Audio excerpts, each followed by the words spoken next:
मी मूळचा मठपिंपळगाव येथील रहिवासी आहे.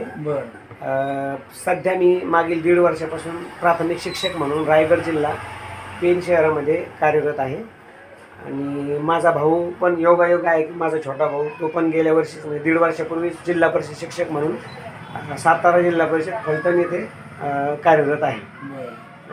तर एकंदरीत माझ्या जीवनाची वाटचालीचा जर विचार करायचा, नोकरी मला खूप संघर्षानंतर मिळाली.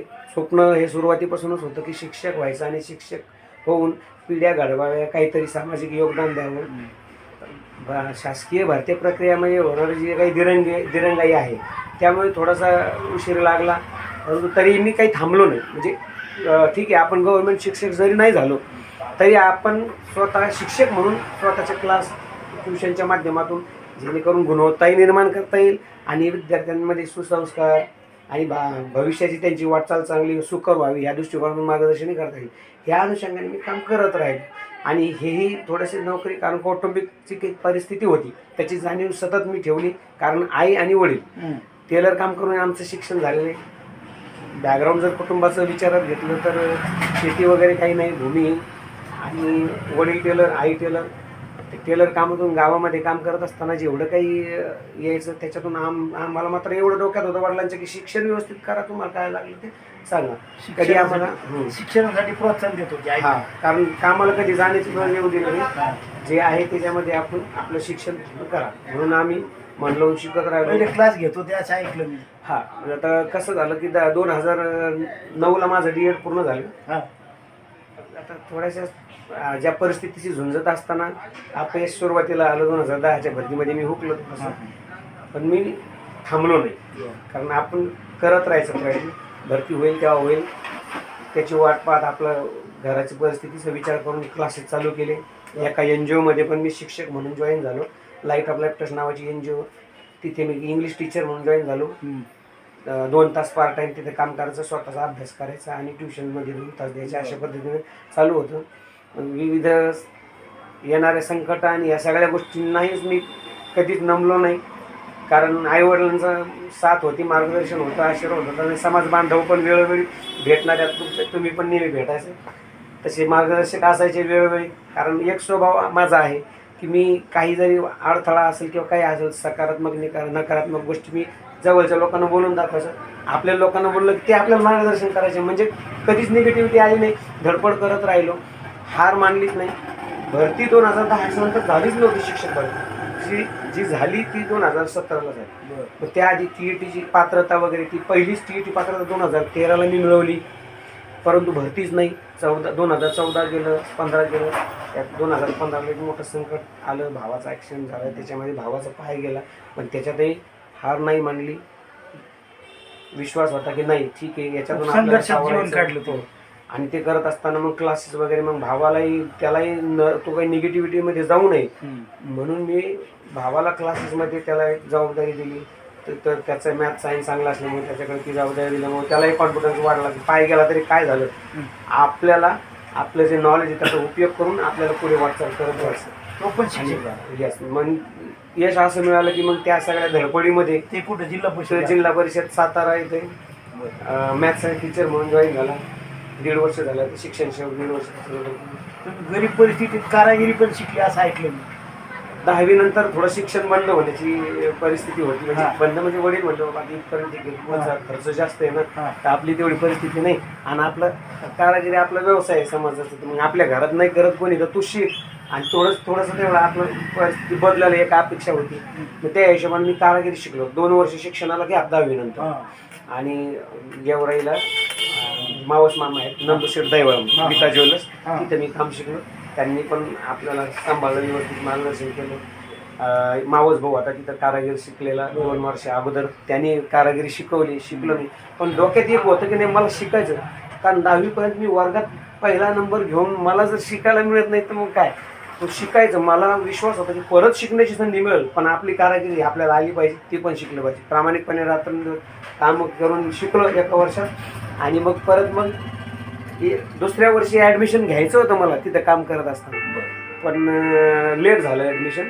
मी तिकडून आलो, मग अंबडला कारागिरी राहिलो. अंबडला कारागिरी करता करता 11वीला ॲडमिशन केलं. 2 वर्षाचा गॅप नंतर 11वी कारागिरी करतच केली आणि 12वीला मग मी रेग्युलर केलं. आता दरम्यान मग तेव्हा खेडे नाही, मग कारागिरी थांबवली. 12वीला रेग्युलर अभ्यास केला, चांगली टक्केवारी मिळाली आणि 12वीला मला 70.83 म्हणजे 78% होतं आणि त्याच्यावर मला नांदेडला डीएडला नंबर लागला. मग त्यावेळेस 2-2.5 लाख रुपयाचा जो खर्च लागायचा डीएडला लागण्यासाठी तो वाचला. मग वडीलही म्हणले आता पुढे मार्ग गव्हर्नमेंटच्या माध्यमातून तिथं डीएड केलं म्हणजे मी कारागिरीतून परत जिद्द होती ना की शिक्षकच व्हायचं. मला चांगलं शिकवायला आवडतं, चांगल्या गोष्टी शिकवायला. चला बाबा आपल्यामुळे कोणाला तरी फायदा व्हावा, त्यांचा एक आत्मविश्वास वाढावा, योग्य दिशा मिळावी. आपला समाज, आपला देश याच्यातले जे भविष्यातले नागरिक आहेत ते कुठंतरी योग्य मार्गावर असावे म्हणजे दूरदृष्टिकोन एक ठेवला. तुम्ही सराफी दुकान टाकून खूप पैशावाली झाली असते. पण एकीकडे आपल्या व्यवसायाला भांडवलही लागत होतं, भांडवलही नव्हतं आणि आपल्या व्यवसायातल्या काही गोष्टी समजा की नको बाबा मला रिस्क तर आहेच आहे, पण दुसरी गोष्ट भांडवल नाही आणि मला जी ओढ होती ती शिक्षण क्षेत्राची. पहिल्यापासून काय की नाही आपल्या हातून काहीतरी शैक्षणिक कार्य करावं, मग त्याच्यामुळे ती ओढ असल्यामुळे साहजिकच व्यवसायापासून मी अलिप्तच राहिलो. पण व्यवसाय मात्र तो पोट भरवणारा आहे, तो जगवणारा आहे. आपला व्यवसाय आपल्या व्यवसायाचा आपल्याला अभिमान असला पाहिजे असं काही नाही. कारण त्या विशिष्ट काळामध्ये पण मला त्या व्यवसायामुळेच मी पुढचं शिक्षण घेऊ शकलो, पार्ट टाइम काम करून का होईना. पण जी ओढ आहे, आवडीचं क्षेत्र आहे, त्याचा पिच्छा मी सोडला नाही, म्हणून मला हे यश मिळालं. जर का मग हे नाही जमत ते नाही जमत ते अशी दुविधा मनाची अवस्था ठेवली आणि नकारात्मक भूमिका ठेवली तर कधी आपल्याला यश मिळत नाही हा विश्वास आला. सोनाराच्या किंवा सगळ्या समाजाला तुम्ही काय उद्देश हे देऊ शकाल?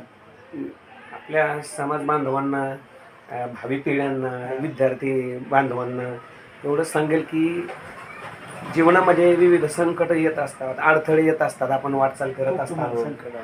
जे मी अनुभवले आणि प्रत्येक ते काय मीच नाही तर मानव जन्म म्हटल्यानंतर 2 नाण्याला बाजू असतात, त्याप्रमाणे सुख दुःख असतंच. त्याच्यामध्ये आपण आपलं खंबीर राहावं, आत्मविश्वास ठेवावा, योग्य मार्गदर्शन घेत राहावं, कधीही थांबू नये, कधीही नकारात्मक विचार करू नये. आपल्याला ज्या गोष्टीत आवड आहे ती गोष्ट मनापासून करावी, त्याच्यातल्या क्षमता आपण वाढवायच्या, कष्ट करायचे, कष्टाचं फळ निश्चित आहे.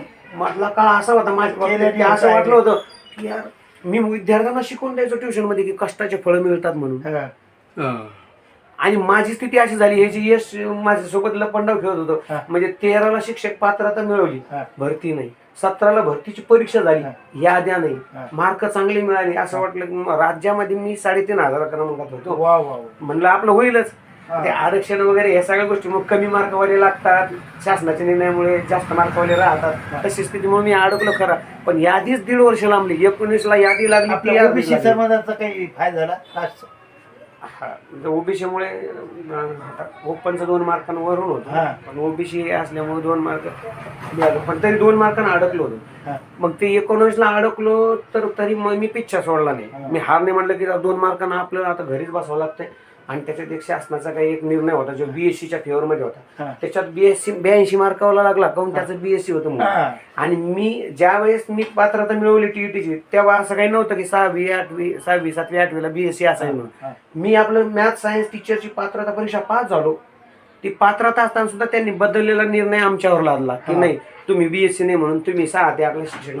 मग त्याच्यात 82 मार्काला लागला आणि 132 वाला घरी राहिला. ती एक खूप असे म्हणजे दुखवणारी गोष्ट होती. पण मी याचिका टाकली आम्ही 22 जणांनी, त्याच्यात लढलो, कोर्टातून लढलो, अधिकाऱ्यांना निवेदनं दिले, मंत्रालयात चक्रा मारल्या, आयुक्त कार्यालयात पुण्याला चक्रा मारल्या, हे सगळे धडपड करत राहिलो. आणि त्यात कोरोनाचं अडचण आली तर क्लासेसमुळे मला आधार होता, लाईट ऑफ लाईटचा थोडाफार जॉब करत होता त्याचाही आधार होता. पण या सगळ्या गोष्टी इकडं लागल म्हणून मी लाईट ऑफ लाईट तर सोडली, आनंद प्रकल्प, आणि त्या दरम्यान काकांची भेट झाली. खरं म्हणजे वेळोवेळी त्या लाईट ऑफ लाईट मध्ये आमचे कार्यक्रम होते. तेव्हा आपलं कार्ड नाही का सुवर्ण शिल्पी कारागिरात, तेव्हाच काढून दिलं होतं त्यांना. तर माझं हे म्हणणं आहे की आपला सुवर्णकार समाज कॅटेगरीमधून उभा का राहत नाही, कुठली की होत नाही, ओबीसी असो किंवा एसटी असो, उभं राहायला तयार होत नाही. ह्या मुद्द्याकडे खरं बरं झालं तुम्ही चर्चेला मुद्दा घेतला.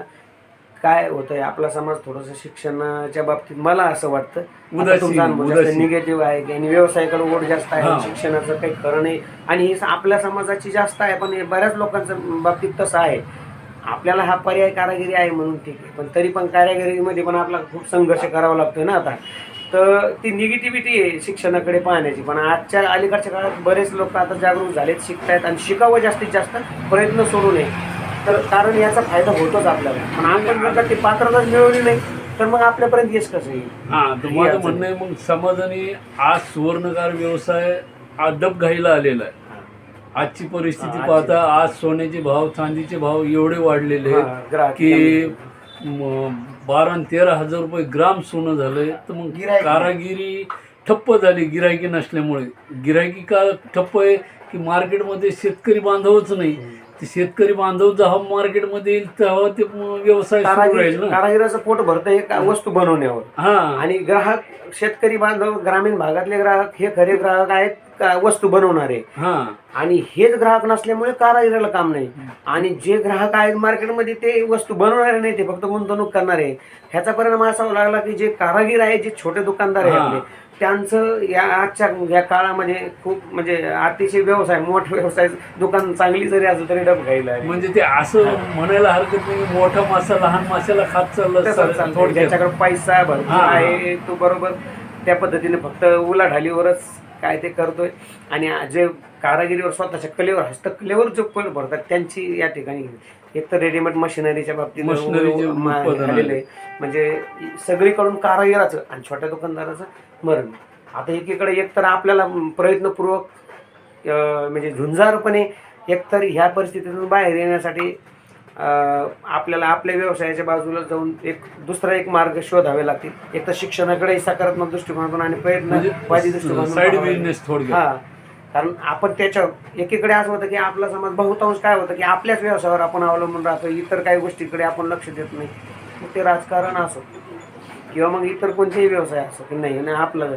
पण आता सध्या परिस्थिती अशी उद्भवली भाववाढीमुळे, त्याच्यामुळे की आपल्या व्यवसायाला अगोदर आपण म्हणायचो की आपल्या व्यवसायाला मरण नाही, पण आज खूपच बिकट अशी परिस्थिती झालेली आहे. त्यामुळे समाज बांधवांनी थोडंसं चौकटीच्या बाहेर जाऊन विचार केला पाहिजे.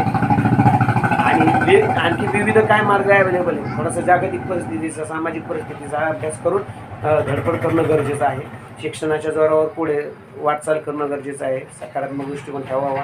नकारात्मक गोष्टींना, नकारात्मक संकटांना त्याला म्हणजे त्याच्यामुळे अडकून पडत राहण्यापेक्षा आणि कुठंतरी आपण आपल्या नकारात्मकतेमध्येच गुरफटून जाण्यापेक्षा त्याच्यातून बाहेर यायचं, मार्ग शोधायचे. आणि तेच करावं लागतं प्रत्येकाला जीवन जगताना. एक मार्ग बंद झाला की दुसरा मार्ग शोधायचा, पुढे चालायचं. माझ्या बाबतीत ह्या गोष्टी बऱ्याच झाल्या. अगोदर कारागिरी शिकलो, कारागिरी केली, शिक्षणाची ओढ, मग परत शिक्षणातून DEDला नंबर लागला, मग शिक्षण क्षेत्रात गेलो. जरी भरतीमध्ये नाही झालं, भरती लांबली, तरी मी एका संस्थेच्या माध्यमातून क्लासेसच्या माध्यमातून चालू राहिलो. भरती आली, तिच्यात 2 मार्कांना अडकलो. म्हणजे थोडक्यात वाटचाल जर सांगायची तर मग आता करायचं काय, कोरोनात क्लासेस बंद झाले, मग आपली कारागिरी परत चालू केली. त्याच्यात कुटुंब भागवलं. मग भाऊ अपंग होता, म्हणलं तुझं होणं गरजेचं आहे, माझं काय होईल किंवा मी काही करतो, मला तू कर अभ्यास. मग त्याने अभ्यास केला कोरोना काळात, त्याचं BEd पूर्ण झालं. मी कारागिरी करत राहिलो आणि ते करत असताना कारागिरीला पण मला सपोर्ट झाला. आम्ही एक मित्रमंडळीने एक बचत गट तयार केले होते, 2 बचत गट. व्यवसायासाठी माझ्याकडे भांडवल नव्हतं, पण त्या बचत गटातून मला भांडवल मिळालं आणि आपले खेडेपाडे करण्याइतपत माझी वाटचाल झाली. ते करत असताना प्रयत्न चालू ठेवले. आपलं जे शिक्षण आहे त्याचा उपयोग करण्या दृष्टिकोनातून झालं. शिक्षक भरती म्हणजे एका मुलाखतीमध्ये पण 8 संस्था मला मुलाखत झाली आणि जी संस्था मला मिळाली पारदर्शकपणे भरती करणारी नव्या क्रमांकाची संस्था आहे. आणि अभिमानानं, आनंदानं सांगायला वाटतं, पेण शहरातील पेण शिक्षण महिला समितीची श्रीमती सुमतीबाई वेदेव प्राथमिक विद्यालय यांनी मुलाखत घेऊन क्वालिटीवर निवड केली, गुणानुक्रमे निवड केली आणि नियुक्ती दिली. त्याचा आनंदी आहात तुम्ही? खूप समाधानी आहे. कारण माझ्यासारख्या प्रामाणिक माणसाला, प्रामाणिक शिक्षक म्हणून ज्याचा प्रयत्न होता सुरुवातीपासून काम करण्याचा, मला हवी तशी शाळा, मला हवं तसं ग्राउंड मिळालंय. थोडक्यात एका शिक्षकाला हवं तसं केल्याने होत आहे, केलंच पाहिजे. धडपड कधीही सोडू नये. कारण 14 वर्ष शिक्षक व्हावं, शिक्षकाची नोकरी मिळावी, घरची परिस्थिती बदलावी आणि सामाजिक काहीतरी आपल्याकडून योगदान दिलं जावं. पण परिस्थितीमुळं स्वतःच्या समाजासाठी पण काही मला समाजासाठी योगदान देता नाही आलं. पण ही निश्चित आता असा विश्वास वाटतो की कुठंतरी आता हातात काही आलेलं आहे मार्गदर्शनाच्या स्वरूपात म्हणा किंवा आणखी इतर माध्यमातून जसं जसं आता तुमच्या सगळ्यांच्या आशीर्वादानं सहकार्याने मला जी वाटचाल होती ज्या पद्धतीने आता प्रगती होते त्या पद्धतीने मला समाजासाठी पण योगदान देता येईल. वेळोवेळी जिथं जिथं गरज पडते तिथं समाजाच्या विकासासाठी निश्चितच योगदान देईल. जय नरहरी महाराज जय की नरहरी. की जय. सर तुम्ही आज या ठिकाणी येऊन तुमचं मनोगत व्यक्त केलं. तुम्ही समाजातील तरुणांनाही थोडक्यात का होईना पण तुमचे अनुभव सांगितलेत की कसं जीवन जगावं माणसानं. जे काही आपले तरुण असतील त्यांना मी म्हणेन की म्हणजे सर आत्ता आपल्या या स्टुडिओमध्ये आले किंवा आपल्याशी चर्चा केली त्यांनी, त्यांचा अनुभव त्यांनी सांगितला. आपणही त्यांच्या अनुभवातून खचून न जाता त्या अनुभवाचा एक मार्ग म्हणून योग्य प्रकारचा मार्ग म्हणून वाटचाल करायला काहीच हरकत नाही. पोहता येण्यासाठी पाण्यात उडी मारावीच लागते हे निश्चित आहे. आणि सरांनी आत्ताच सांगितलं आहे की अडचणीच्या प्रसंगी मला आपल्या व्यवसाय सुवर्णकार समाजाच्या व्यवसायाने वाचवलं आहे. म्हणजे आपला व्यवसाय हा महत्त्वाचा आहे, तो फार चांगला आहे. फक्त जाणून बुजून त्याच्याकडे दुर्लक्ष करू नका. फक्त वेळ प्रसंगी आता भाव कमी जास्त होत असतात. मार्केट आहे आज परिस्थिती तैट झालेली, थोडी ढिली होईल काही अडचण नाही. आणि सरांनी त्यांचे अनुभव वेळ दिला आपल्याला या ठिकाणी, त्यांचे परत एकदा धन्यवाद. सत्यनारायण मामाचेही धन्यवाद. आणि सरांना परत अपेक्षा अशी आहे की माझ्याकडून काहीतरी समाजकार्य व्हावं. आपण त्यांना वेळोवेळी संपर्कात राहू, काही अडचण नाही. धन्यवाद. जय नरहरी. धन्यवाद. जय नरहरी.